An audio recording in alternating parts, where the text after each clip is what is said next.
Thank you, ma'am. Oh, yeah, beautiful. Yeah, I know. Well, Thank you. yeah, absolutely. I've heard, yeah, Harris is running 10 minutes late, she said, so I don't want to wait that long. I haven't heard from Henderson, so Okay. I'll call to order our work session. And I will go to Tom Pesmere.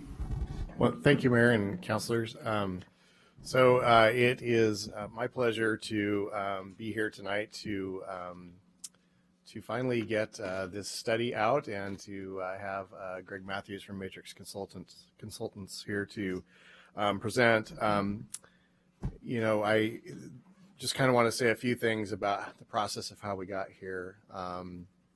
Can I interrupt you for just sure, a second? I absolutely. also wanted to explain to our viewers tonight, normally we don't have our work sessions in our council chambers, but we had a lot of interest in this particular topic, and so we thought that in order to be the most transparent and open to our public, that we wanted to make sure that everybody got to hear from our police staffing study people all at the same time, and so that's why we're having that here in open session tonight. So thank you for setting that up, Joe and Tom and all of staff, and go ahead and take it away, Tom.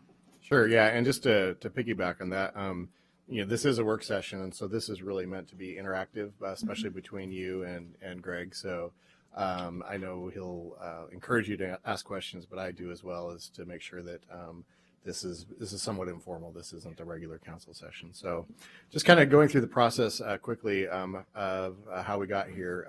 First off, there was a commitment by the council and the city manager to complete this study. Funds were allocated through the budget process in order to make sure we were able to do this project last year. We developed an RFP for the police staffing study, and we got a lot of input from council and from staff and from everyone to make sure that we had the right mix of information that we were looking for. Of course, we had to keep in mind costs as well. We could have certainly been a lot more expensive if we added other things, but I think we got a great product and the information that was being sought. We advertised the RFP for the police staffing study. We got 7 responses. Ultimately, we did a selection process, ranked them, and picked Matrix Consultants to do the study for us. We went through a review of the scoping and the pricing, entered into agreement with Matrix, and then really kicked into getting the process of the study started. Matrix came out and did initial interviews. Staff went through and made sure that the staffing survey was done well. The citizen survey was prepared well. And then we went to the process where there was a lot of data that needed to be transferred to Matrix. We set up the citizen input meeting. Angie was a great help in getting that done. We coordinated all the important communications back and forth between the city, and finally reviewed the draft reports and made sure that everything flowed and was organized well. So with all that done, we're here tonight to have the presentation of the study. Greg's here to do that. After tonight, this really moves into the hands of council, city manager, and the police department to go through the implementation portion. But it's my hope tonight that you guys are able to ask the questions that you want to ask and get the information, because this is really meant to be an information exchange today to make sure that you understand what is in the plan, so that as we move forward into the implementation steps, it can go smoothly. So with that said, I'm going to introduce Greg Matthews. He's with Matrix Consulting, and he will kind of walk you through the study and the elements that went into it. Very good. Well, thank you, Tom. Well, again, my name is Greg Matthews with Matrix Consulting Group. I happen to run our Pacific Northwest office out of Spokane, so I consider myself a neighbor. Just to reiterate a few things that Tom said, I am truly thrilled to be able to do this in a work setting, a workshop setting, as opposed to a more formal council presentation. About 4 out of 5 times we're doing it in a council presentation where we have anywhere from 15 to 25 minutes to speak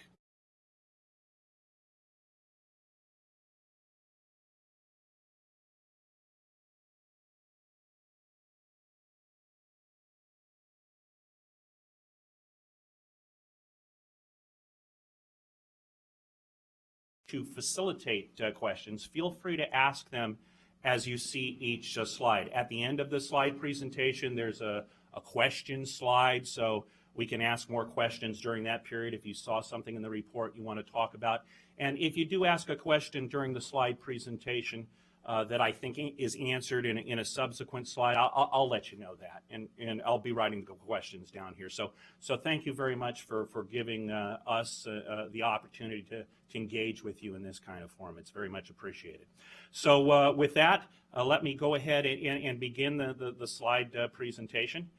Talk a little bit about the background and scope of work. A little bit of it will be redundant relative to what Tom said, but most of it is unique. As we suggested, the city of Sherwood hired the Matrix Consulting Group to conduct an operations and staffing study for the Sherwood Police Department. Just by way of introduction, as you probably remember, Matrix Consulting is a national public safety consulting firm. We're headquartered in the Bay Area, but we have offices throughout the United States. So some of the key and important steps that we did as part of this study: we did an extensive number of city and Sherwood Police Department interviews. As a matter of fact, I would suggest that we interviewed on a one-on-one basis the vast majority of personnel within the police department. We did an online and anonymous employee survey. We also did a citizen survey that was performed online. We performed a citizen focus group meeting one evening whereby we invited all of us collectively invited the citizens to come out and provide their feedback. It was an ice cream social with cake instead of ice cream. Essentially what we performed throughout the entire engagement was a variety of independent analyses of police department performance. And we'll be talking about that over the course of the slides in the next hour to hour and a half. And one of the things that rose out of the study as part of the scope of work is we ended up having a discussion of possible alternatives and options with the Washington County Sheriff's Office. And I'll talk a little bit about that later on in the presentation. So as part of the process for preparing this final draft report that you've reviewed, we keep the city and the police department informed, and we have several interim deliverables on an ongoing basis. We provided a profile document. We provided survey chapters so that they could read some of the outcomes and output of those surveys that we conducted.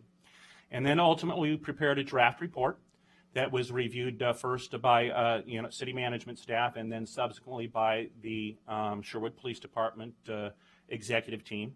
And those comments were reviewed, and any factual edits were incorporated into the final draft. So let me talk about, because the factual edits are really purposefully written there. We pride ourselves on being independent and objective as a consultant firm. So we will make corrections to a report if there are any factual inaccuracies.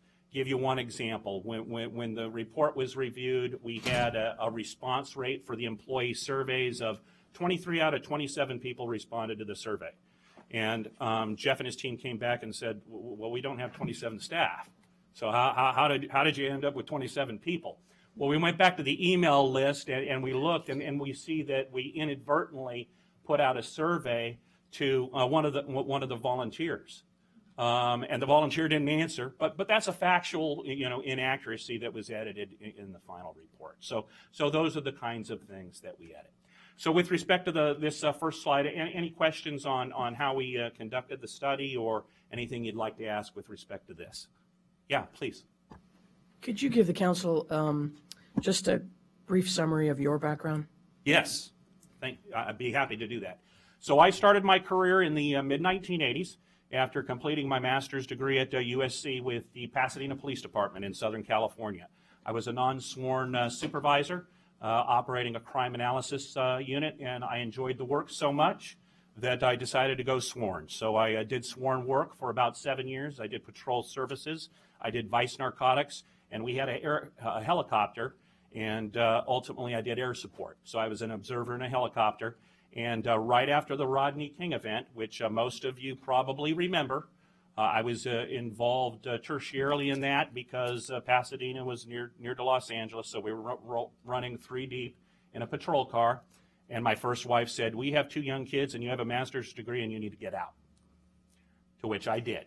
So I started doing junior level consulting in public safety, did that for about 5 years, switched careers, was in the public sector about another dozen years, and concluded my career as Deputy Director of Auditing for the City of Los Angeles, where I ran a performance audit division for the City of LA. We audited the 44 departments in LA, including LAPD, LA Fire, etc.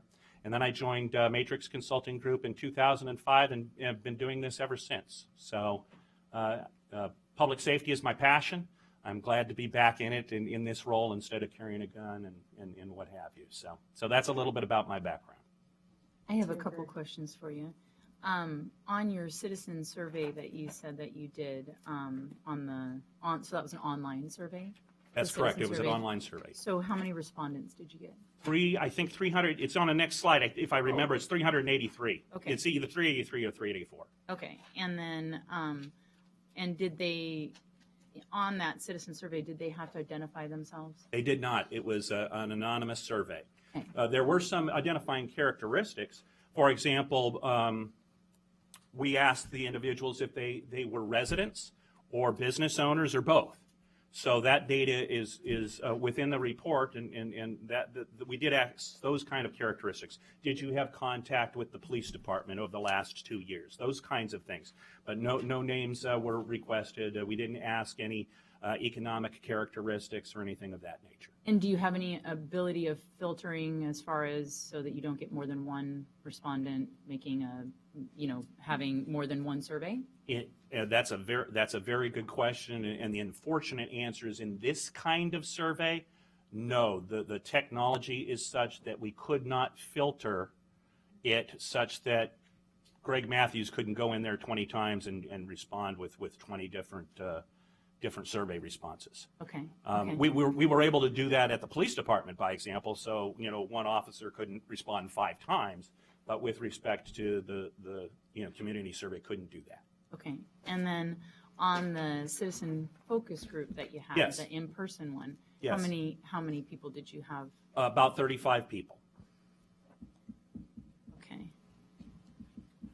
And then at any time, did you talk to or interact with any member of council, including myself?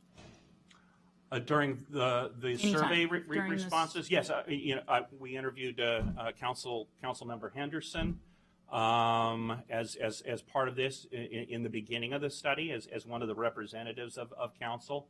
A few of you, I believe, were at that ice cream social. So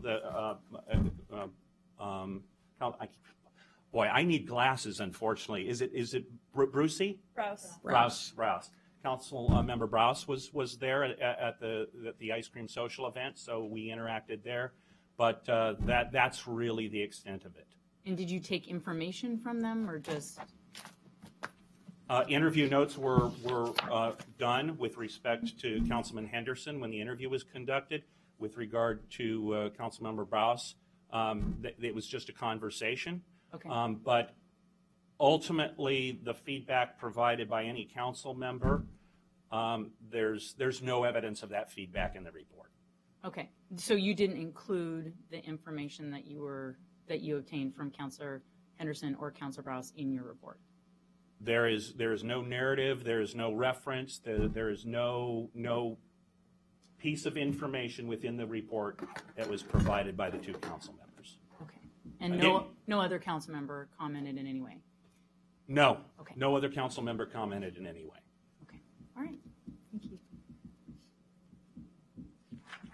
Okay, next slide. So what I'm going to be talking about over the course of the next half dozen or so slides is operational findings for the Sherwood Police Department, and it's identified as key because there's some others, and if you've read the report, you're welcome to bring those up, some of the other operational findings. But these are some of the key ones. So primarily starting out with crime rate in the community of Sherwood. Sherwood is a safe community. You have the second lowest crime rate for cities in Oregon from 15 to 40,000 population. As you can see by the 2 bar charts there, you have a property crime bar chart and a violent crime bar chart. Property crimes, as you're probably familiar with, are burglaries and thefts and auto thefts and things like that. While violent crimes are things that we don't like to talk about, unfortunately, is robberies and rapes and homicides and whatnot. And that's a recent 5-year history. We would have provided 2015, but it wasn't published yet by the feds yet at the time of this report. So the 5-year history, as you can see, of property crime, it's slightly elevating over the course of the last 5 years with a drop in 2014. And then violent crime, you can see, kind of fluctuates, but most importantly, with respect to violent crime, very little violent crime. You're in the single digits over the course of a year. So what's very important is one of the findings is fundamentally from a crime perspective, for major crimes, this is a very safe community. So congratulations to all of you, your police department, and your community. Any questions with respect to crime rate in Sherwood? Okay, next slide.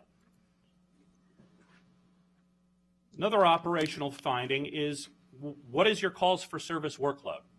And calls for service, the formal definition of calls for service might be slightly different depending upon who you talk to throughout the United States.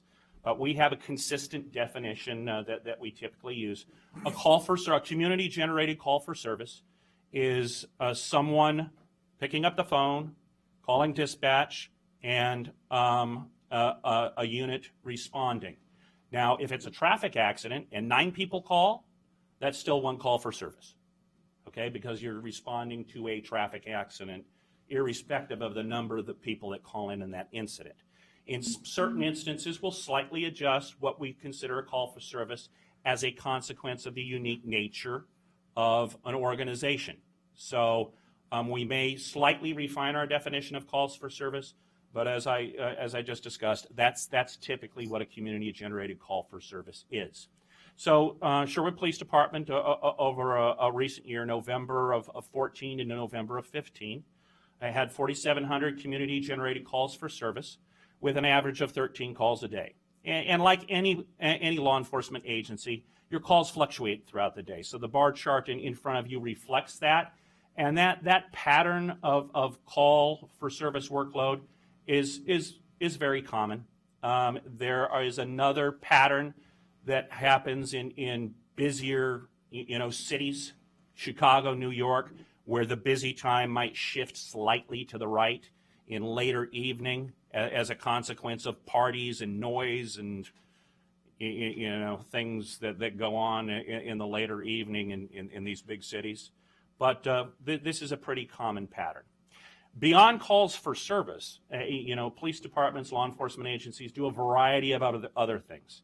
And those are usually self-initiated activities, whether it's a traffic stop, whether it's a pedestrian stop, whether it's going in the middle of the night and doing some door checks on a commercial property or something like that. And just to give you a piece of information relative to those self-initiated activities, in that year period, Sherwood Police Department patrol officers did 19,000 a little over 19,000 self-initiated activities in that 1 year period. So that's one of the staffing and operation drivers that's important as you've read and we'll continue to get to later in the presentation here. But any questions with regard to community-generated calls for service? Okay. So let's talk a little bit about response times. And response times clearly from the community's perspective are extremely important. It's a standard international metric of law enforcement performance. And I'll just tell a side story for about 30 seconds here during this slide to tell you the importance of response time. But patrol officers' response time in Sherwood Police Department is good. The PD, the response time averages 7.5 minutes, regardless of the call priority. There's high priority calls, robbery in progress, those kinds of things, and lower priority calls, a variety of nature. using that nomenclature, a call is important to every citizen.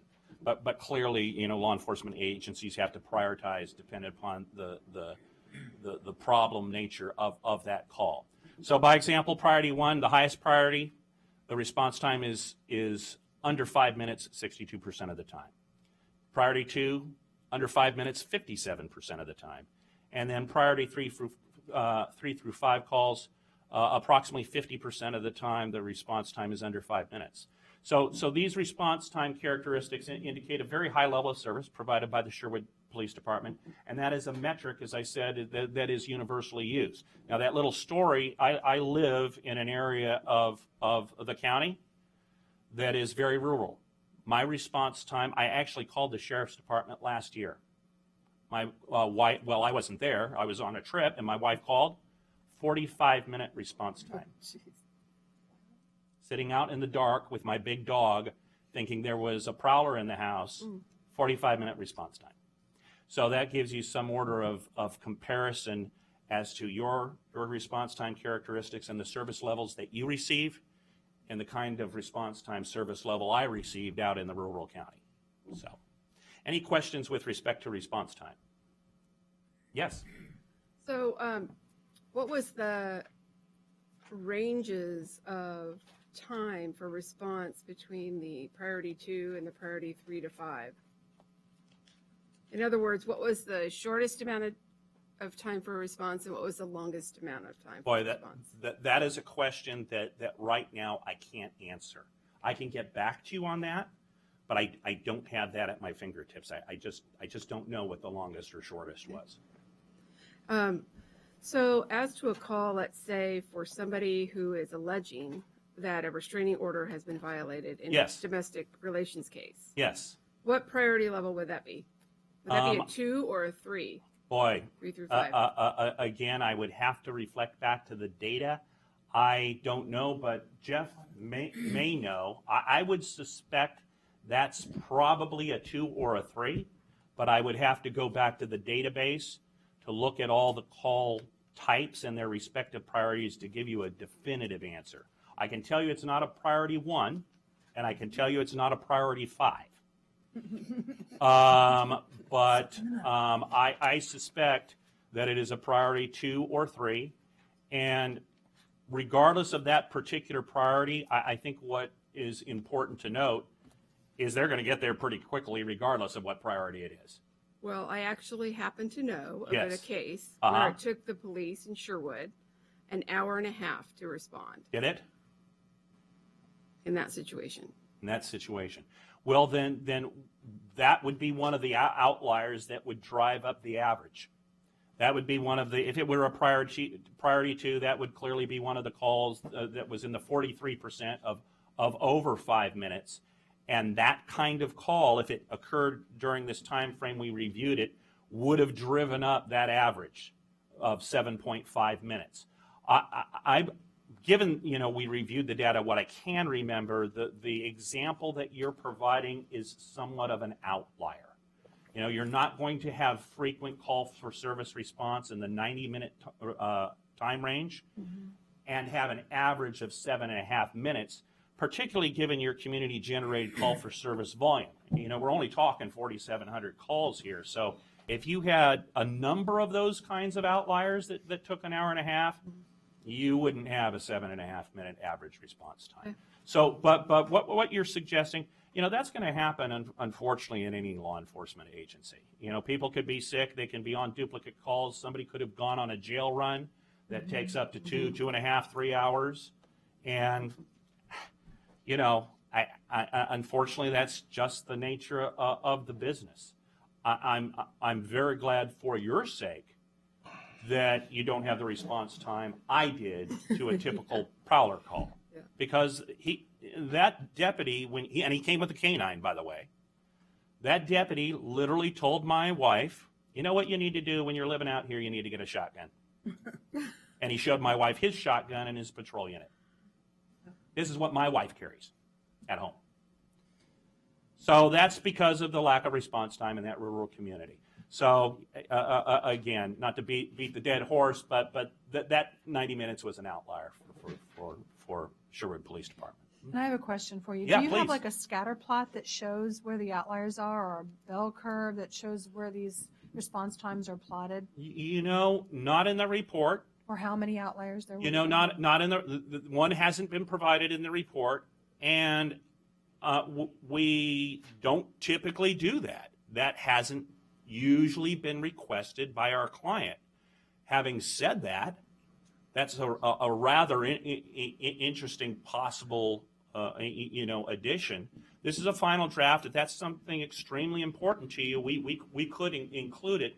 But again, normally, unless there's an issue with response time, a significant issue, we're not going to delve into multiple analytical approaches to trying to Sure. figure out, what's the issue. Absolutely. I just Yeah. wanted to know, of all the calls, what was the average? I mean, we can see what the average Yeah, is you here. I'm can just wondering how many outliers there really were. Yeah, I wouldn't be able to know that. If it's something you definitively want, it could be added to the report, but I would suggest to you that it's probably statistically insignificant. Okay. And That's what I what would you know. would say is that in the city of Sherwood, the Sherwood Police is not recommending that our residents get shotguns. No, absolutely Okay. not. All right, we're No, good. please don't get, no. I would Just not clarifying. recommend that. That Just was clarifying. that was just the Okay. deputy recommending All that right. to my wife since we're in the boondocks. So, and as I suggested, the last bullet point, it's a high level of service even for lower priority calls. In larger municipal agencies, there is a significant response time differential between priority. And that's not the case here in Sherwood. So that's a very high service level. Any other questions with regard to response times? Okay. No, I was just thinking off the top of my head, is there any metric to measure in the course of how many patrolmen we have and one's busy, how that affected response time? If one's busy transporting somebody and you've got one left behind, I mean, that kind of a breakdown? If I one, know if there's the a bo- here, if I don't answer this, properly, please ask it in a different way. But if one officer is busy on a call for service and one officer is left on patrol, and a call for service comes out, in the vast majority of instances, that officer will be deployed Right. to that call for service, and consequently, there is no impact on response time. That officer will go. If all the officers are busy, then that will impact your response time. I think one of the key points is in different policing agencies, sometimes calls for service will be queued and backed up so that officers have the opportunity or the unfortunate opportunity of moving from call to call to call, and dispatch will keep some officers available for higher priority calls for service. That's not happening here. And now that leads to my other question is, like you said, the queue, did anybody put their eyeballs on how long that could actually get? How long the queue can actually get? Yeah, how long, what time of the day and how long those We calls did were backed up? no, we did not look at the queue, the backlog queue of how long and the order of magnitude that could get, because fundamentally, as this slide will demonstrate, there is a sufficient available time that in general that queue is not going to get very lengthy. Okay. It's just not, particularly in comparison to a place like Portland, by example. That's they're going to queue up their calls for service. Here and other high service level agencies, doesn't typically happen. Doesn't mean it doesn't happen on occasion, Right. but as a typical occurrence, it's just not happening. Okay. Okay. Walk through the queuing is Sure, absolutely. So in a law enforcement agency, as calls come into dispatch, irrespective of the agency, there's only so many patrol resources that are out there. And dependent upon the philosophy of dispatch and the policing agencies in which they're serving, those dispatchers may hold lower priority calls, and they will queue up those lower priority calls. They'll either not verbally dispatch them, or they'll just put them on their mobile data computer so that when an officer is available, they can see, oh, I have 3 or 4 lower priority calls pending. So that's what we're talking about with respect to a queue. It's another word for it would be a call backlog. Okay. What is my call backlog? Because I've been busy doing something else. And the backlog here at Sherwood Police Department, generally speaking, is not going to get significant. Okay. Doesn't mean it doesn't happen. It happens in any kind of law enforcement agency occasionally. Again, because of relatively slower staff resources, because it's a small, safe community. You only have a couple officers out there, and if a couple of them, one goes to jail and another one goes on a call, well, then you're going to have a queuing or backlogging event. But generally speaking, that's not the case here. Is there any data that shows how often that does happen here? There is probable data, but we didn't ask for it and didn't include it in the report. Again, because of if there were issues that we thought would occur as a consequence of other data analysis, we would have asked for that queue data. We didn't think it was necessary in this engagement. Okay? But queue data is a potential outcome of a lack of proactive time. Mm-hmm. Okay, and we'll talk a little bit about operational findings here with respect to proactive time. So an important indicator in policing is the amount of time patrol officers have to be proactive. And that is the time available after handling all the things necessary for a community-generated call for service. And it's defined as the time dedicated to addressing problems in the community. It's in other venues, in prior history, it was called unobligated time, uncommitted time. But the fact is that the nomenclature is really transitioning to proactive time, because you should be doing something with that time. So and that's the time, that proactive time is the time that officers do a variety of different things, such as those self-initiated activities that I mentioned before. So typical proactive patrol time targets for law enforcement agencies are anywhere from 40% to 60% of total available time. This is going to be different all over the world, all over the United States. Proactive time, again, where I live, was probably around 50%, and the reason was that, they had a decent number of deputies, but they had a huge geography, so all of those factors can impact the need for proactive time. Sherwood Police Department has an overall proactive time availability of 69%, based on the November to November time frame that we looked at. And you can see how it is different by various 4-hour time blocks.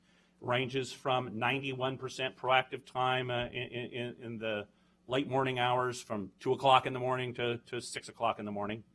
And it shrinks to 54% from 10 o'clock in the morning to 2 o'clock in the afternoon, for an overall average of 69%. Now, this pattern of proactive time that you see up there, as far as how the pattern, how it changes, is pretty typical. You asked me my background. When I was working Pasadena Police Department, I worked graveyard shift periodically. I hated it. That was, despite our staffing levels, 80, 70, 80, 90% proactive time in the morning, 3 a.m., that's not atypical. A lot of stuff, even in a real busy city, doesn't happen at 3 a.m. People, even the crooks, are asleep. So that is the pattern of proactive time. So fundamentally, 69% proactive time is a very good metric. There's a clearly adequate proactive time for police officers, patrol officers to perform a variety of problem-oriented policing activities during that time. So proactive time, as you reviewed in the report, is really one of those tools, among many others, but one of those tools that we spend a lot of narrative talking about. So if you'd like to ask any questions with respect to proactive time here, please do so. And proactive time would be time they're not taking calls.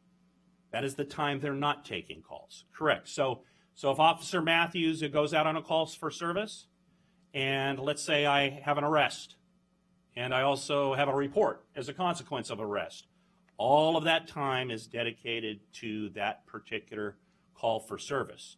But when I'm not doing calls for service and I'm on patrol, and I see a vehicle with an expired license tab, that's a self-initiated activity and an activity that I will perform on proactive time.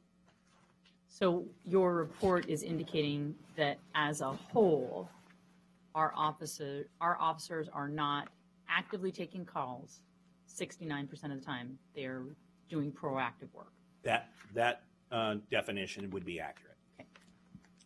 So in the report, you talked about the best practice regionalized patrol support system that has been put into place and how that affects proactive patrol. And that way I understand that is that there's regional support out there that if one of our officers is busy, another officer from another jurisdiction would come in and support, correct? That is correct. And just to further tease that out, what you have here in this region is truly a best practice. And that is, if there is a priority one call for service here in your community, and the Sherwood Police Department officers may or may not be busy, but let's say they're busy, okay? They will deploy a patrol unit from one of your adjoining agencies, including the sheriff. Furthermore, what's a best practice is, irrespective of the emblem or policing agency that's involved, because they have vehicle locator systems in dispatch, they will deploy the closest unit to the priority one calls, regardless of who it is. So if you have an event here, that's on the border perhaps with the sheriff's beat, and the sheriff's patrol unit is closer to that priority one call than a Sherwood police officer, that sheriff unit is going first. And conversely, how does it work the other way? Yes, it where does. Our officers will go. Yes, you elsewhere. have a regionalized agreement whereby you are doing this for each other for those priority one calls. And how often has that happened? Well, you're asking me how often do you have priority one calls here, and I just don't I don't recall. It's not because you don't have a lot of priority one calls. It's not happening often.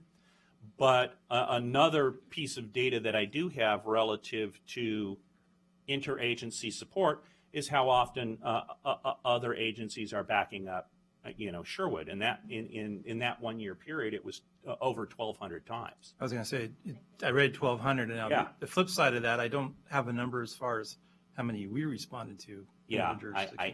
I don't have that number right now. Okay. I don't know right now. And those calls would be considered calls, not If proactive. well, there's two answers to that. Okay. If a Sherwood Police Department officer was deployed on a priority one call to another agency because of a call for service, that would have been reflected in that 4,700 call thing. However, if a Sherwood Police Department is doing a courtesy backup, a Tualatin police officer is making a traffic stop, and a Sherwood police officer is listening, says, I should go back, my colleague up. That would have been accomplished on the proactive time. That would have been one of those 19,000 incidents that they would have accomplished. So that arrangement here regionally is very beneficial to all the law enforcement agencies here. And it has to do with the degree, the priority one, priority. Correct. Okay. Correct. But again, as you also noted in the report, the whole region is pretty safe. That's another benefit. To you as the community of Sherwood, your surrounding agencies are relatively safe agencies and what have you. So, with regard to the magnitude of priority one calls, there's not a whole bunch. This isn't Los Angeles and with all the surrounding communities of Compton and Inglewood and all of that. Fortunately, so what we're talking about, this cross agency support population, It's a best practice, but it's not always happening because you don't have a huge number of priority 1 calls. So you'd consider that kind of an infrequency? Yes, it would be infrequent. Okay. Best practice that happens infrequently. Okay. Okay. Any other questions with respect to proactive time? We can always circle back to. Okay. Community perceptions. And as part of the scope of the project, you all made it very clear during the request for proposal stage how important community perceptions were to this engagement. So as I said at the outset, and as Tom suggested at the outset, you know, we all did a lot of due diligence to involve the community. So, and it's 382, not 383 or 384. So an anonymous online community survey was conducted in which 382 Sherwood citizens responded. And here are some of the outcomes of that community survey. Clearly, the Sherwood Police Department is viewed favorably based on these survey results. So 94% of respondents feel safe from crime in Sherwood. 85% believe the level of law enforcement provided by Sherwood Police Department improves the quality of life in the community. 91% of respondents who interacted with the PD in the last 24 months, and you were asking earlier, you know, did we have any characteristics? This was one of them. Did you actually interface with the police department? Of those that did, 91% agreed that the department was professional in their contact with the citizens. 71% of the respondents agreed that the department effectively communicates with the community in regards to any and all policing issues. There's, as you know, an entire chapter dedicated to the outcomes of the survey as well as the focus group meeting that we have. But these are some of the key highlights. Bottom line, as the second bullet point suggests, the police department overall is viewed very favorably. Mm-hmm. And you know, again, accolades to you as a community, accolades to the police department. You know, this is a very good response rate for your community. So I have a question for you. Yes. The third bullet item. Yes. You said 91% of respondents who interacted. Well, how many interacted? It's 91% of 100. You know, it's in the report. Okay. It's in that chapter in the report. I can't tell you if off the top of my head. Okay. But it was a very reasonable percentage of the 382.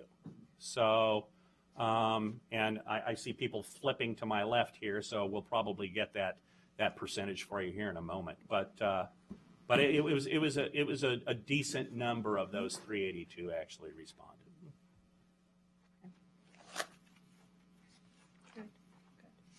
Okay.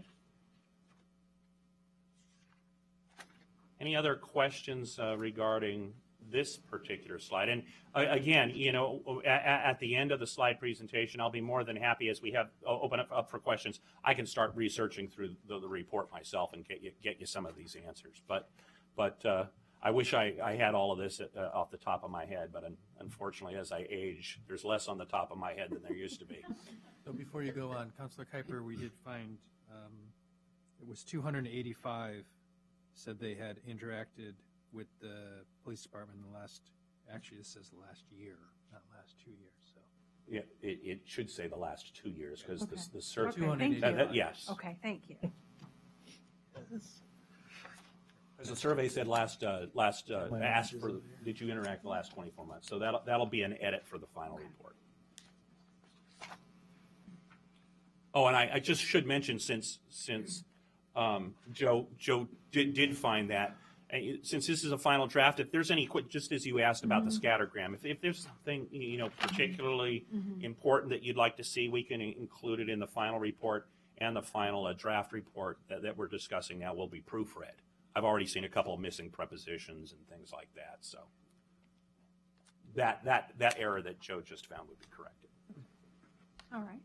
So again, Joe, you said 285 out of 382? Oh, okay. All right, so 68%? Oh, okay. Okay. All right. So based on all of this information that we've been discussing thus far this evening, and again, there are other elements we haven't talked about yet, and we can, if you would like, at the end or during these slides. But what are some of the operational conclusions and recommendations? So based on the variety of police service indicators, response times, proactive time, things of that nature, the Sherwood Police Department provides a high level of service. That's clear. The Sherwood Police Department can continue to provide a high level of service with the existing patrol staffing levels. The existing staffing levels, the way they presently deploy now, are certainly adequate to continue to provide high service levels. The Sherwood Police Department can further enhance the use of proactive time through improved problem-oriented policing approaches. And we talk about that in the report. Essentially, when you have proactive time, managing that proactive time and how you use that proactive time is literally one of the keys and also one of the challenges in law enforcement throughout the nation. Because, how you use that proactive time and what you use that proactive time for impacts ultimately the community. So we talk a little bit in the report about different types of methods to enhance the existing use of proactive time. That's not to suggest that there's poor use of proactive time. I already gave you some metrics with regard to, there's 19,000, self-initiated activities. I'd be concerned if there was 5,000 self-initiated activities, but, again, there are methods by which further focus can be applied to enhance the use of that proactive time. And another finding with respect to the conclusions and operations is, the Sherwood Police Department does a good job of managing various elements that can impact how police services are provided. By example, the way management leave is managed. They manage vacations and what have you, so there's not an abuse of the number of hours that are available to any single officer. There's a good use of specialized patrol units, whether it's your canine unit or your motor unit. Things of that nature. Those elements are discussed in the report. Your current four-day, 10-hour shift program. We looked at ways to potentially modify that shift program, and we couldn't find anything really significant in that would enhance the deployment of resources on your present 410. We have some other options with regard to shifts later, but given your existing 410, it's been devised pretty well. So these are all positive characteristics relative to operations. So this can be used as a discussion point for other kinds of operational conclusions and recommendations, if you'd like, or I can answer any other questions related to this particular set of bullets. Okay, and again, as I suggested, we can come back to all of this. So given all of this information we've been talking about thus far this evening, the high levels of service and the performance indicators and the response times and the proactive time availability and what have you, despite all of this, the community feedback we received during the study indicated a desire for additional police services. Okay, so based on the variety of feedback, these additional services that we focused on, that were discussed in the survey instrument as well as the focus group, focused around some of these key characteristics. Community wants enhanced patrol visibility. I have no patrol visibility in my community, just as an example. I gave you the example. I never see a deputy. The closest police unit that I see is a Spokane police officer that lives down the road by 444, and he parks his car there. But just to enhance patrol visibility. An additional school resource officer that would provide resources to address various youth issues, drugs, potential crime, those kinds of things. enhanced investigative services. You know, when we have a crime, enhanced investigative services. And an additional emphasis on community awareness activities, keeping people apprised of what's going on with the police department. You know, what can we as a community do to help? And alternatively, when you're going to come out and I'm just pulling something, do a bicycle helmet, you know, event, those kinds of things. So those were some of the viewpoints of the community based on these tools that we use to get their feedback. So to address these community views, we recommend various operational and staffing changes that you can implement to further enhance the already high service levels and service delivery to Sherwood. And I'll talk about those in the next couple of slides. Any questions with regard to, you know, the community's perceptions?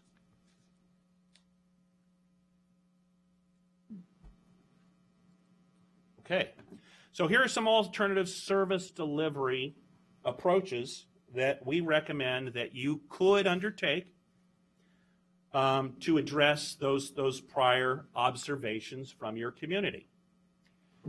One of them is an implement a 12-hour patrol shift program on a team-based deployment concept. Now, we go into some detail in the report, and we can if you'd like, but I'm just going to give you the quick thumbnail sketch. A 12-hour shift program essentially provides, in general, more resources for the same number of people because you're deploying resources on 2 shifts instead of 3. I mean, that's the simplest way to put it. So you're deploying, if you have 24 resources out there and you deploy them on, you know, 12 hours, you cut that in half. And if you're deploying over three shifts, you cut the 24 by you know, in thirds. So now there are a variety of disadvantages and advantages to a 12-hour shift program that we talk about, but we ultimately recommend a 12-hour shift program be deployed in patrol, and we believe that it will accomplish these things. It'll enhance patrol visibility. Remember one of the suggestions of the community, we want to see more patrol officers out there. Well, you can have more patrol officers from a visibility standpoint with a 12-hour program. It'll extend proactive time availability for problem-oriented policing. So those are one of the things that a 12-hour program will also do for you. Having said that, to make it work effectively, you would need to hire one more authorize and hire one more police officer, and you'd also need to add one more sergeant, because you'd have 4 teams, and you'd have 4 officers on each team and 1 sergeant on each team. So that's how a 12-hour shift program, patrol shift program would work, because you have 4 teams, a front side, a back side, you know, a night and a day shift, and then when one shift is off, the other shift comes on. That's how it works. So that's one of the recommendations that would require hiring an additional modest number of resources. We recommend authorizing 1 additional school resource officer to expand the services to youth in the city schools. As you know, you presently have 1 school resource officer. We're recommending that you have 2 school resource officers. We recommend you authorize 1 community service officer position to support a variety of police support functions. These would include records support. This would include property and evidence support, code compliance support, parking enforcement support, and other administrative police support functions that you know are in any police department. So those are some of the alternative service delivery approaches that we are recommending to address, you know, some of the community's desires. And let me get through the next slide and then ask questions, because this is kind of a 2-part slide. We recommend expanding the volunteer program at the Sherwood Police Department. Give you an example, a senior citizen support group. They can do a variety of things, such as a citizens patrol, a front counter support. Just again, because I like stories and I think it's valuable, we're working for Butte County, California. And in Butte County, California, there's the Paradise Police Department, which is about your size, population-wise, relatively affluent, a decent number of retirees, a little larger. They had a picture about that size of that thing of about 30 senior citizen volunteers. the picture of their senior citizen volunteers, I had never seen such a small department have so many volunteers to do a variety of things for the police department. We talked about, it's one of your best practice approaches already. That was a best practice approach for Paradise Police Department with regard to use of a senior citizens support group. And then with regard to volunteer programs, we recommend, you reinstitute a police officer reserve program. Remember, I mentioned to you as in my career, I started as a non-sworn personnel. I went as a reserve, and then I became full-time. So reserve officer program. These various staff recommendations are estimated at $362,000 per year cost.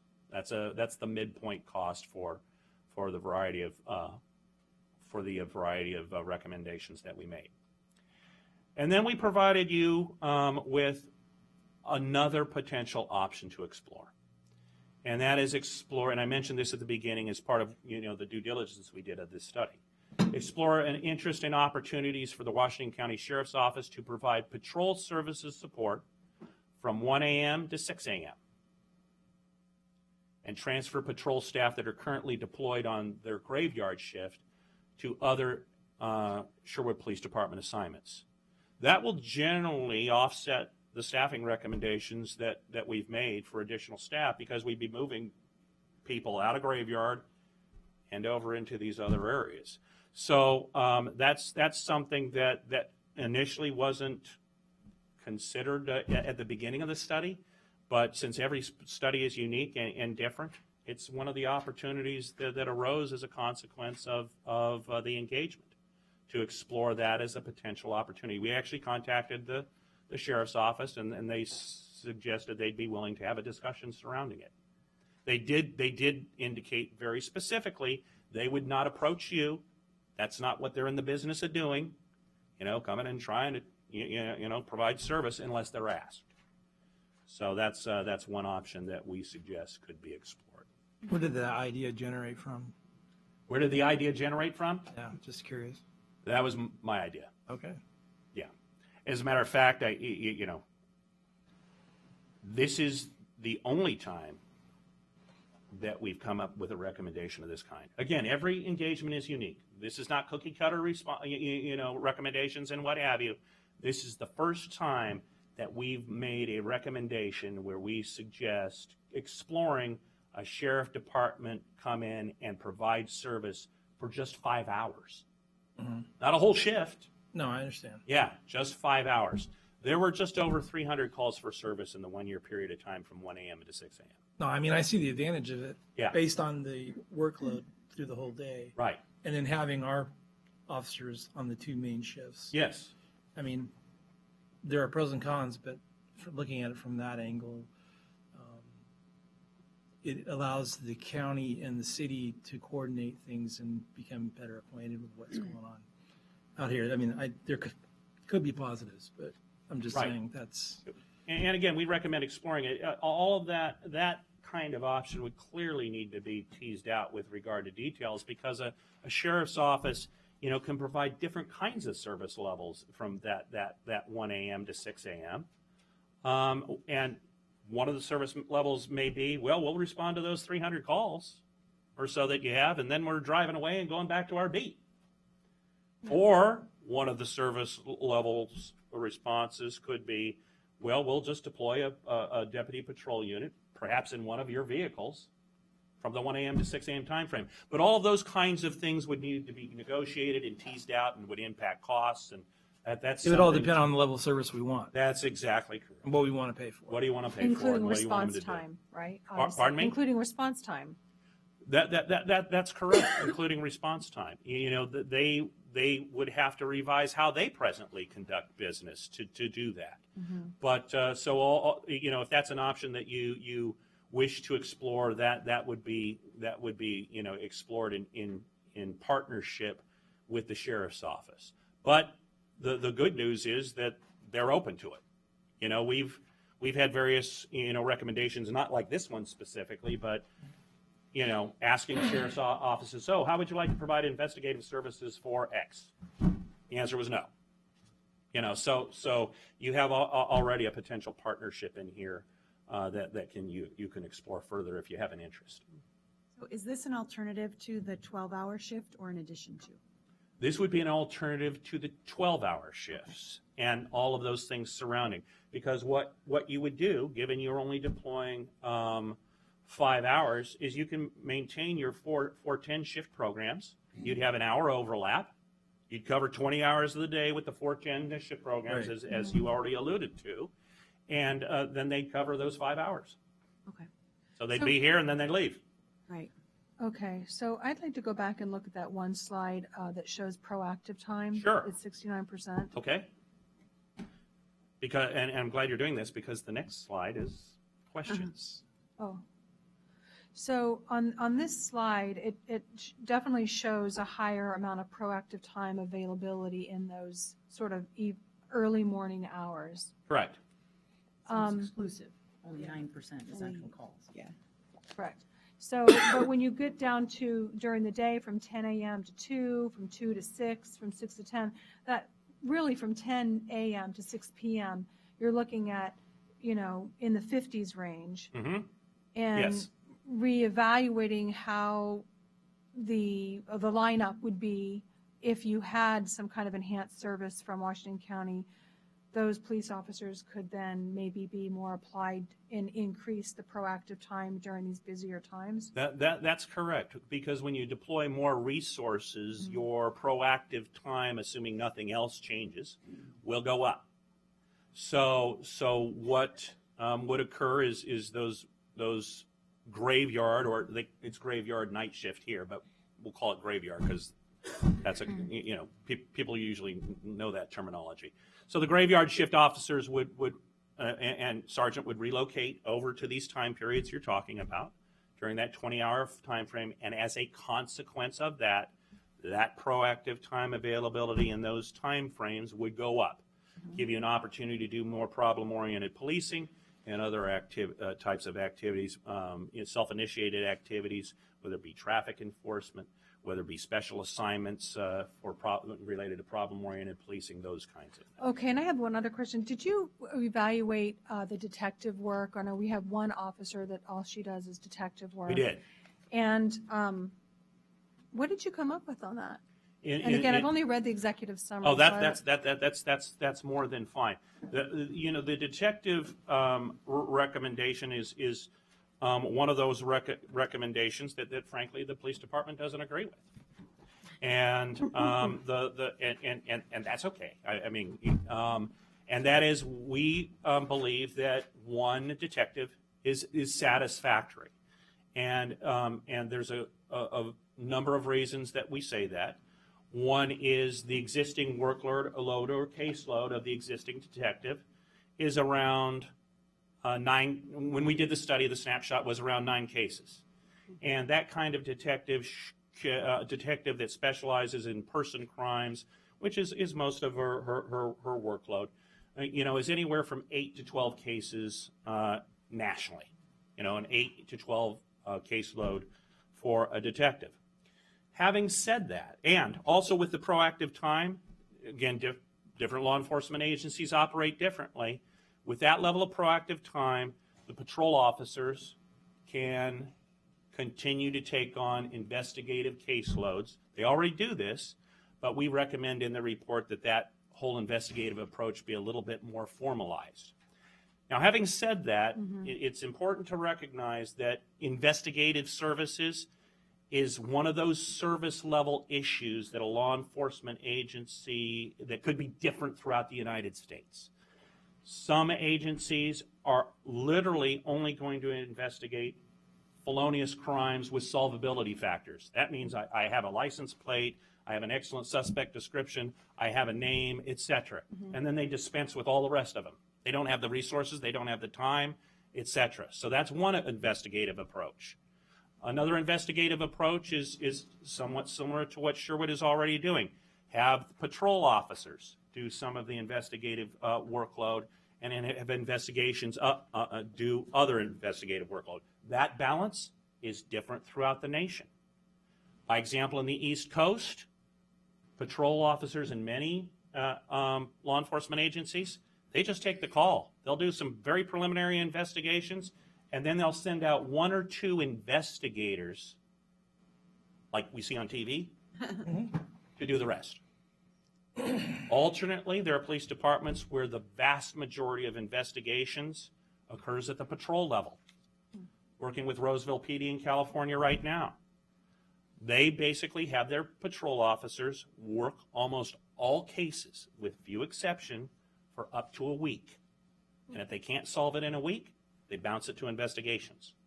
So where I'm going with all of this, to make a recommendation surrounding investigations is largely dependent on how you wish to approach investigative services. Beverly Hills, we did a study for Beverly Hills. You can imagine what kind of investigative service levels they have in Beverly Hills, California. Okay, so given the totality of circumstances, the workloads, the potential costs, the availability of proactive time, we recommend you maintain one investigator. Okay, so I do have a couple follow-up questions. So the case loads that are acquired Yes. are generally reactive. Is that right? Where police officers are reacting to calls.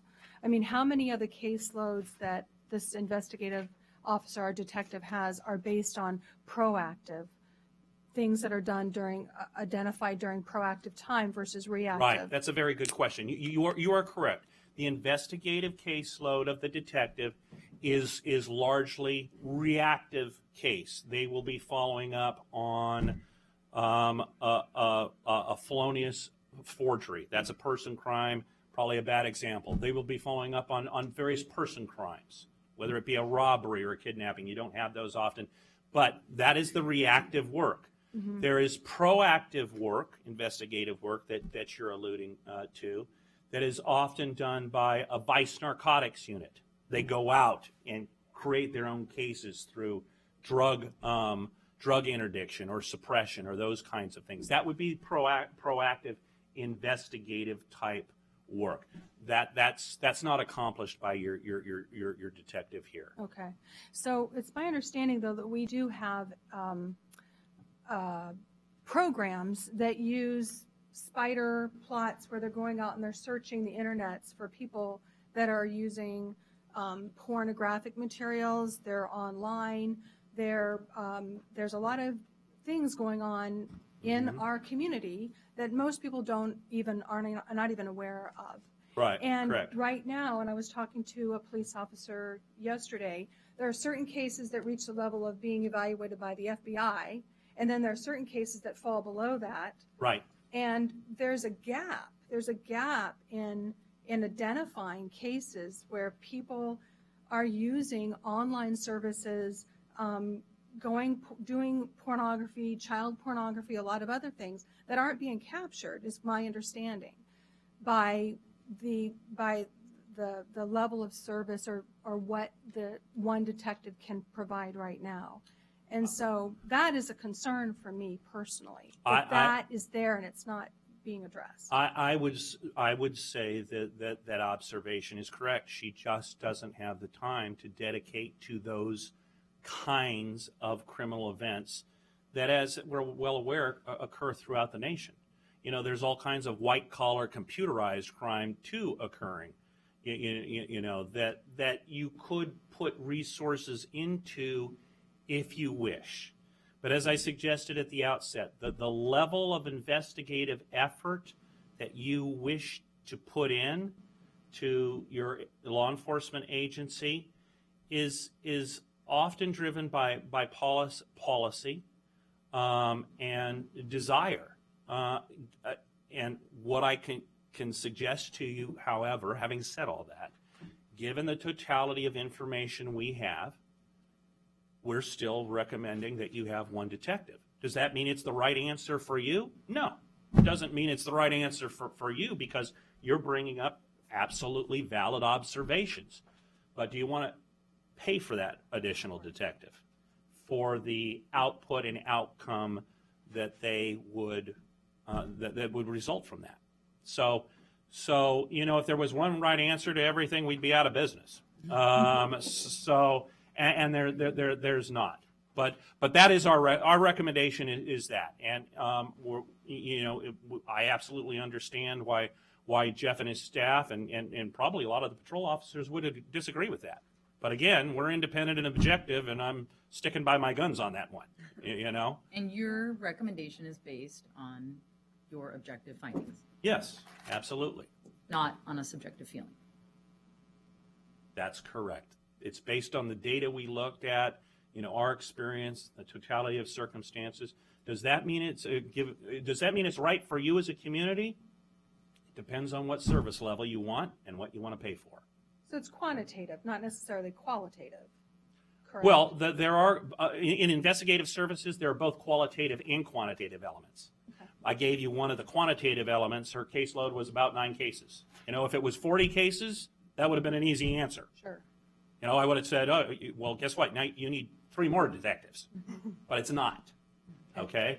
But you're bringing up obvious, potential crime problems that are occurring behind the scenes that could be proactively investigated.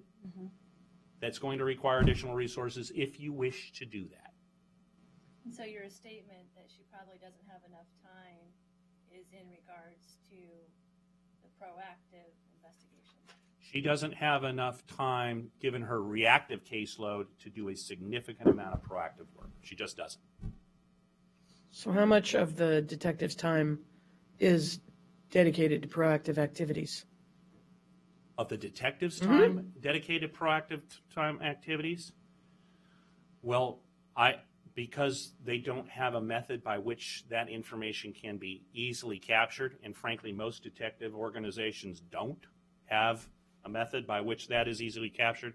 I can only speculate based on the interview, and we did a desk audit of her workload and what have you. I'd say very limited. Okay. I think that's the best way I could say it. Her ability to do proactive investigative work is very limited, given her reactive case investigative work. I have a few questions for you. Sure, Can you please. go back to the last slide? Yes.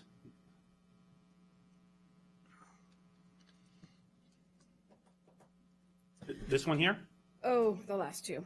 Last 2 slides. Okay. When you're making your recommendations for an extra police officer position Yes. in the 12-hour shift scenario, I want the public to understand, as well as myself, when you looked at the existing staff that we have currently, we have the patrol officers and the sergeants and a detective and then the captains and then the chief, correct? That's the... That's yes. Okay. That's correct. There's a couple of administrative staff, but yes, Okay. that's a good characterization. So in your report, when you're saying that we need, and the survey talked about staff, Yes. which position are you talking about when you say staff in your report? Are you talking about officers? Or are you talking about administrative staff? From the community survey? Yes. Okay, from the community survey was talking about additional patrol staff. Let's go back one more slide.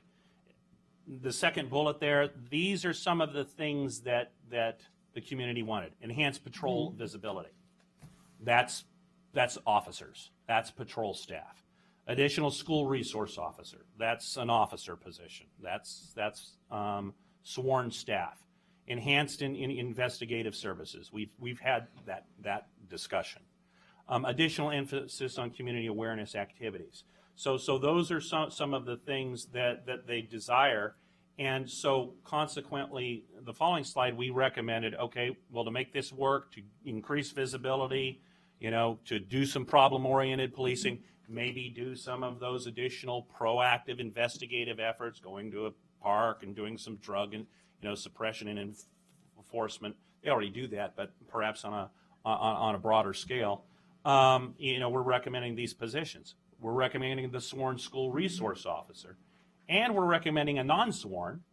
This is the non-sworn position, community service officer, to help augment and support various policing services that you do. Remember, I mentioned that you didn't mention the administrative support functions. Well, there's a couple of administrative support functions. They're extremely busy over there. Yeah. And they just, I mean, I interviewed them. I've seen their workload. And, community service officers are a valuable asset, particularly if they have the capability to do a variety of different things. Whether it's, manage property and evidence, serve in a records function, get out and do parking enforcement, do code enforcement activities, support, Jeff and his staff on a special project that they're undertaking. Those kinds of things we think would be valuable to, provide this enhanced service to the community. I'm going to be, I'm a straight shooter, as if you haven't figured out by now, but I'm parking out here. I'm being a scofflaw, knowing darn well I'm not going to get a ticket out there. You know why? Because you don't have the resources to do parking enforcement. You have the 2-hour signs all over the place. They actually do parking enforcement quite well. Just saying. But the bottom line is these kinds of efforts do require resources to undertake. And a community service officer position can do something like that. But it's interesting that I'm sitting out. I'm going to be there for 5 hours, and I guarantee you, unless one of these folks sneak out, I'm not going to have a ticket on my car. Okay, so your SRO position that you're seeking to add. Yes. Did you look, in addition to what the community was desiring? Yes. In that context? Yes. Did you also look at what is commonplace in other locations so that we can have a comparative analysis? I didn't give you a comparative analysis with like Tualatin or some regional agencies, nor did I cite national comparisons. And the reason is that in the narrative of the report, there's a survey that was done. 81%. I think it's around, let's call it the low 80s, because you're otherwise, the 80 some odd percent of school resource officers' decisions is not based on any metric other than a policy decision. Oh. So if you want a school resource officer only in your high schools, that's a policy decision.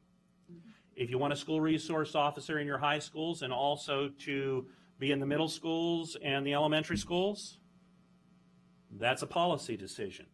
And it's different throughout the nation. School resource officers, I can tell you, are becoming a bit more prevalent now over the last 10 to 20 years, particularly as we see these different events unfolding on school campuses. So you have one school resource officer right now, largely dedicated to the one high school that you have.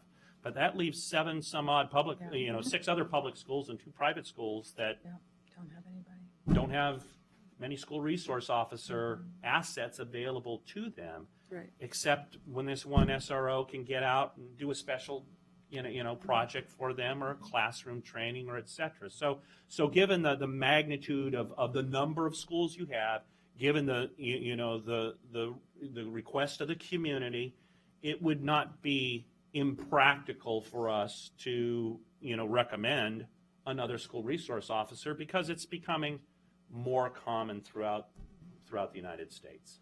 And consequently, we believe that would be a beneficial recommendation to you. As a matter of fact, in the executive summary, we ranked our recommendations. From our perspective, our independent and objective analysis, we put that, if you can make one decision, that's the decision we suggest you make. And then when you were doing an analysis of our current staff, Yes.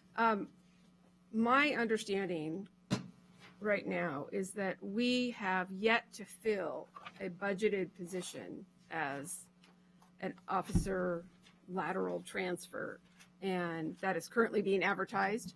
So when you are authorizing and recommending additional personnel, did you take into consideration the fact that we have an advertised position out there and counted that person available for shifts when you did your analysis?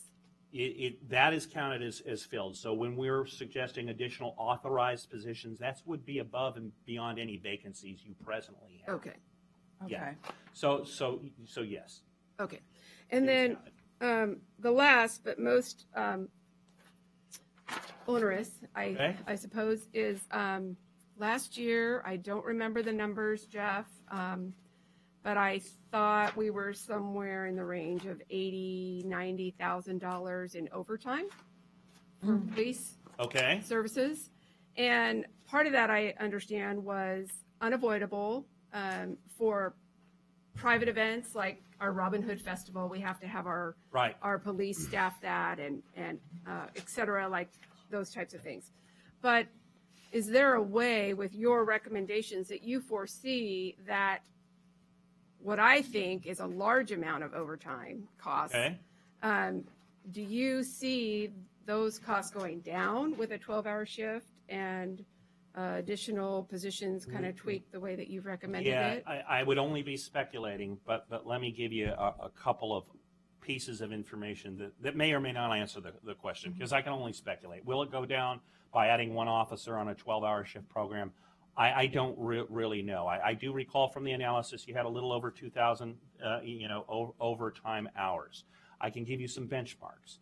If overtime is over 10% of personnel costs, you might have an issue. I don't think $90,000 is reaches that benchmark. Interestingly, as our firm has for some reason been requested to do a lot of overtime studies recently.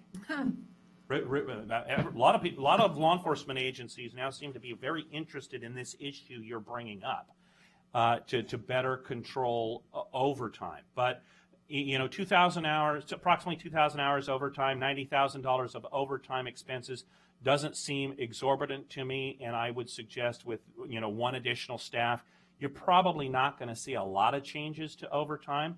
But having said that, I don't know what kind of the magnitude of special events you have being undertaken here. Back to my Pasadena example. We had a huge amount of overtime because we had to staff the Rose Bowl for UCLA games. Yeah. Well, I was going to say, because that overtime's not really a lot. I mean, Right. I work from Multnomah County, Right. and so just the budget for the jails, our overtime budget's about $8-9 million a year. Right.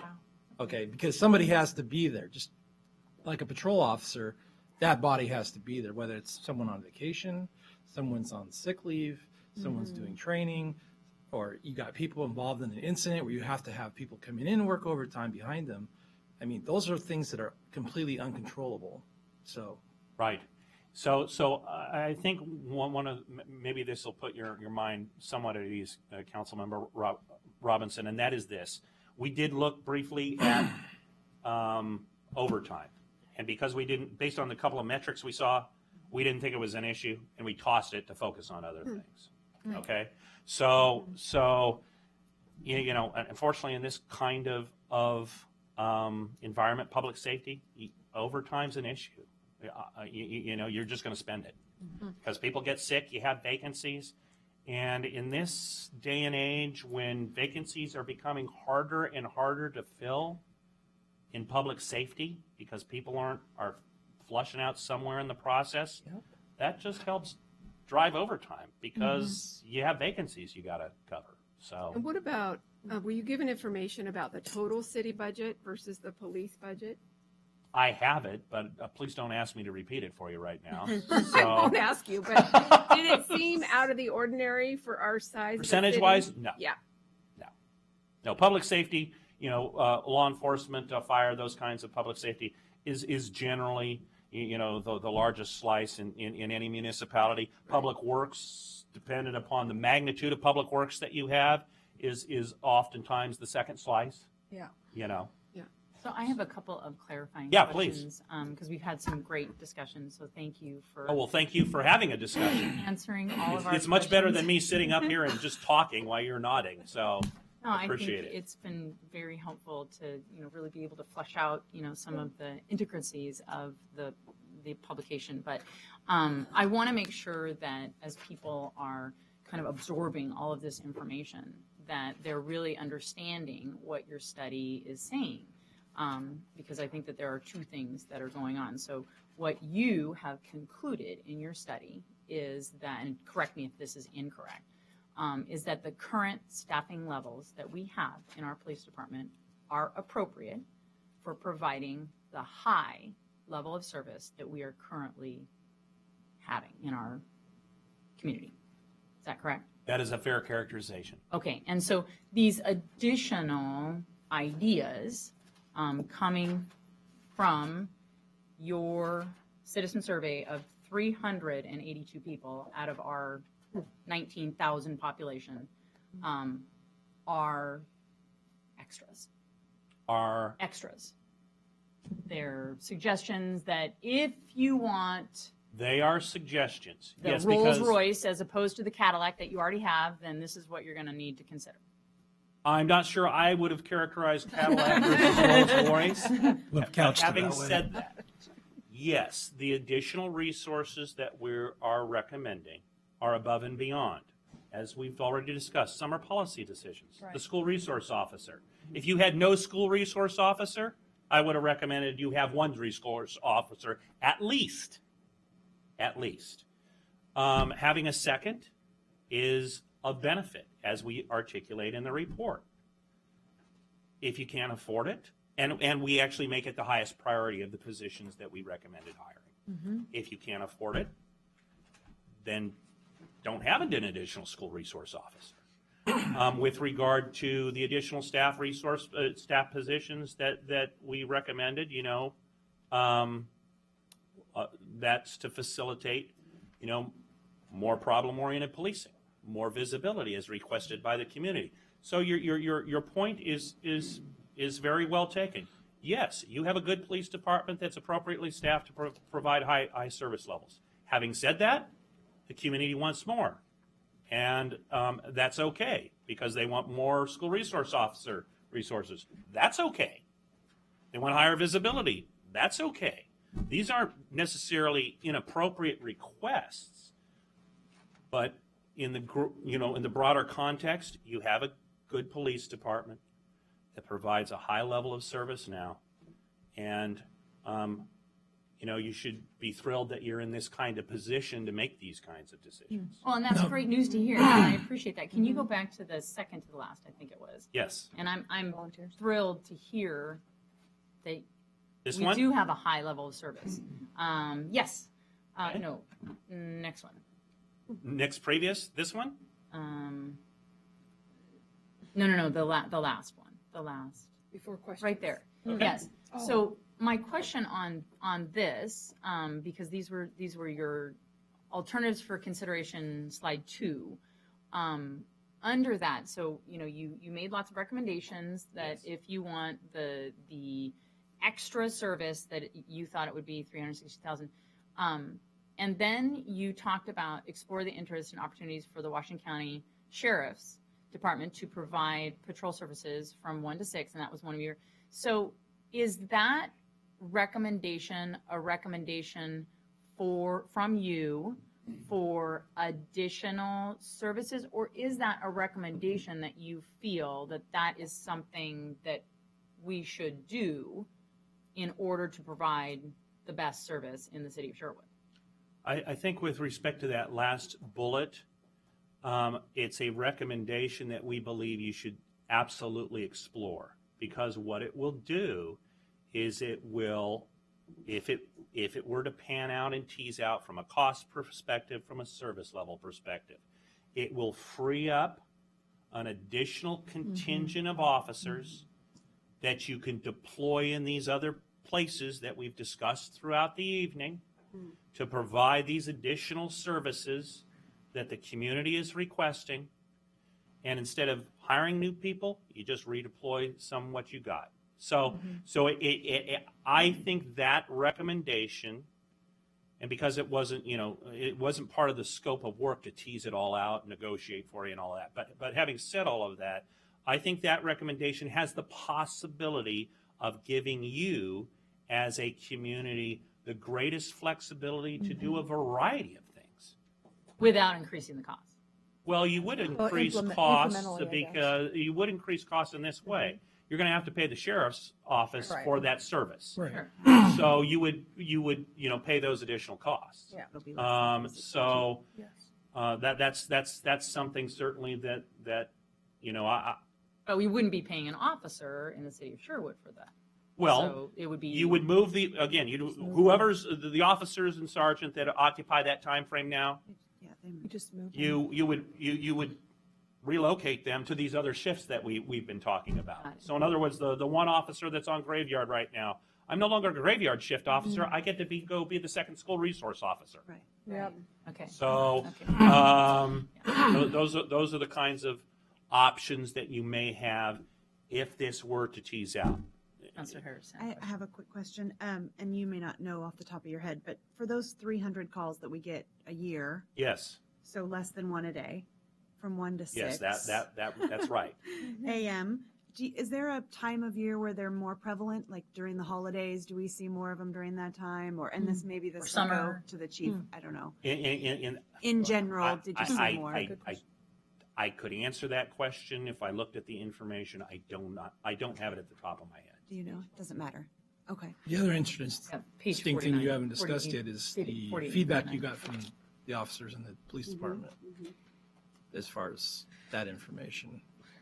Yes, we didn't talk about in the slide presentation or during this presentation yet the various kinds of feedback that we got from the police officers. I can do that. I mean, we can go through the chapter. I have some notes here with respect to the I police guess what I'm officers. looking at is the time, and I'm thinking, we're not done with this yet. So anyway, Yeah. as far as questions. Well, if you but- feed me dinner, I can continue. I mean, my flight's my flight's not till 9:35. But if you want, let me give you some highlights and notes that I wrote down. If you're interested about some of the things that the officers said. 100% of the officers that took the survey, which is the vast majority of them, believe that the police department provides a high level of service to the community. 86% of them believe that the citizens of the community view the police department as a high priority department. That's very positive. 91% agree that they have appropriate backup availability from your community partners. Okay? Having said that, Because I'm overall, looking on page 24, when you look under the different right. statements, like number 11, we have sufficient staff resources to provide the services that we are expected of the department, and you've got 59% Yes, that disagree. Yes, there's 59% that believe we have sufficient resources to provide the police services expected of the department. But a lot of our conversation tonight has been surrounding some of the expectations of the community. And the other big one on that chart is number 16, is we have the staff we need to properly investigate crime incidents in our community, and they disagree at 77%. Right. Right. She already said they disagreed with him on that. Right. And Oh, okay. it's their And, opinion. nobody's going to like. I just wanted to say nobody's going to we're- like us on the investigative recommendation. I get that, but yes, that's correct. They are entitled to their opinion. Yes. You're on page 24. So I guess the other thing is, with those being said, I guess I would have preferred a little more background as to why they feel that way. Why do they feel that way? Yeah. Well, I think frankly we probably articulated a lot of it tonight. So Is that, well, does our investigator have enough time to do some proactive investigative efforts? Do we have a vice unit? No. even on the reactive side of that, Yes. is she able to cover most of the reactive stuff that she's doing, or is there stuff Well, that's again, is she able to cover most of the reactive stuff? because there's not any proactive going on. it sounds Yeah, like. the reactive. Remember, going back to the first slide. Remember, there's not a. If you start getting into solvability factors related to felonious crimes and what have you, is there really going to be a lot of reactive stuff that she has to manage? And the answer is, given her caseload, one detective can do that.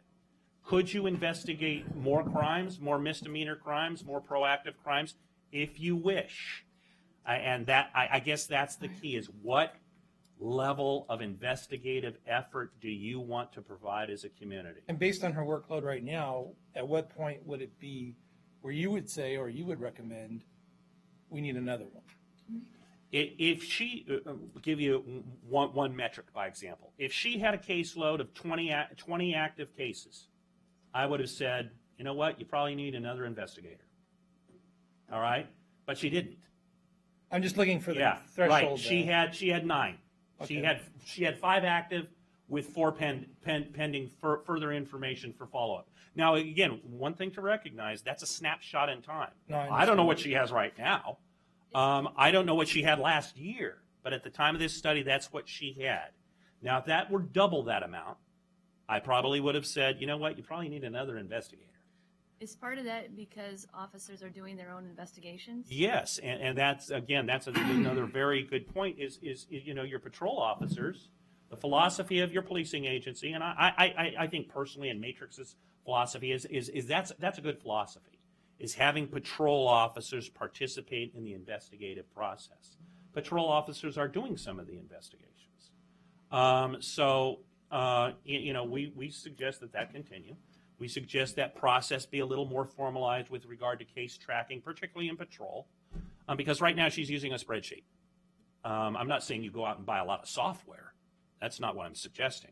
But we are suggesting that you could manage the investigative process in the fashion as we described, without adding another investigator.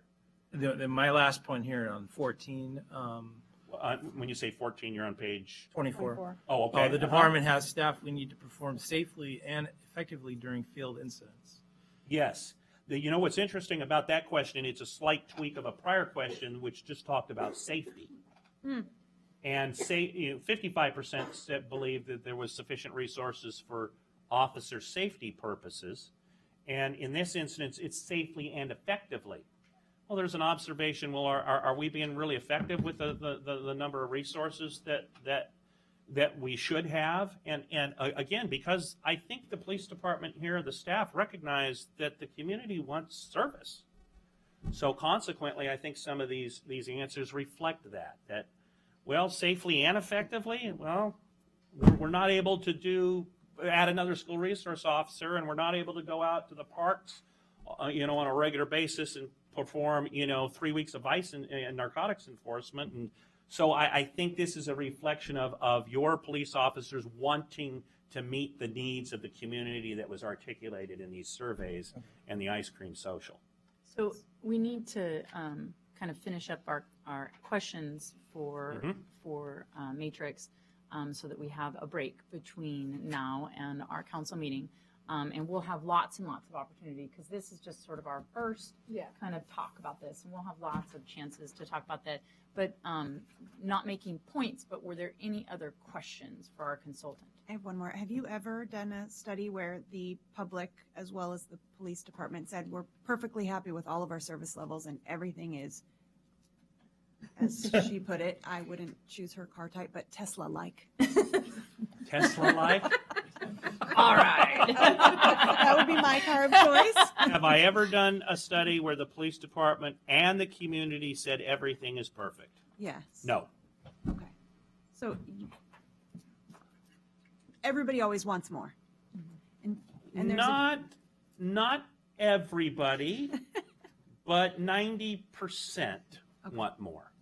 I have had, you know, officers, sergeants, and chiefs say, you know, I don't really need more, but it's only about 10% of the time. Okay. That's one reason why we're hired. Right. Is to come in and provide an independent, objective analysis of the resources that you need. That again doesn't necessarily mean you won't disagree. Yeah. Well, I think that my thought is that no matter what we do, even if we do everything in here, people are still going to want more, because that's our nature as human beings. I mean, we want to live in a city with zero crime.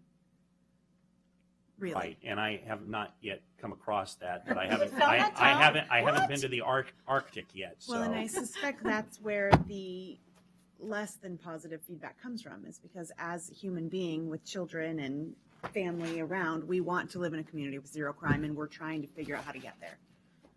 So was my question. have Thank any you. other I just have one quick question, and maybe it's answered in the report. I would like to know more about the volunteer programs and what you have seen with the citizens and then the reserve officers, and what kinds of support they could provide the police department. I don't think it's detailed to perhaps the level that you want, but in the final, I can augment that a little bit if you'd like. I don't It'd be interesting object to that. to augment that. So I'm going to put that down as a note to add to the final report. Right. Well, Successful. I pointed in our discussion here, Paradise Police Department in Butte County, California. Okay. I would point almost anybody to that community for a volunteer program. Well, it is paradise. Well, that's exactly right. Well, thank you so much for Well, coming thank you today, so much for and having me. I have It was a one. pleasure to meet you. Thank It you was a so pleasure much. meeting you, and you know, one thing that we pride ourselves on, if you have any questions, even after this study, a year from now, 2 years from now, give me a telephone call. Okay. Be happy to spend the time with you. Thank you, Greg. Thank you. I have one last question, since Greg has to leave and get to the airport, obviously, unless he has a ticket on his car, and then he'll have to stay for Muni Court. But I'll have Jeff take care of it for me. That doesn't work. in your professional opinion, do you believe, based on your report and analysis and the time you spent with our staff, that the citizens of Sherwood receive good service for their investment? Bang for the buck? Yeah. Yes. Okay. Thank you. Thank you. I'll adjourn our work session, and we'll meet back Thank you. in for our meeting at 7 o'clock.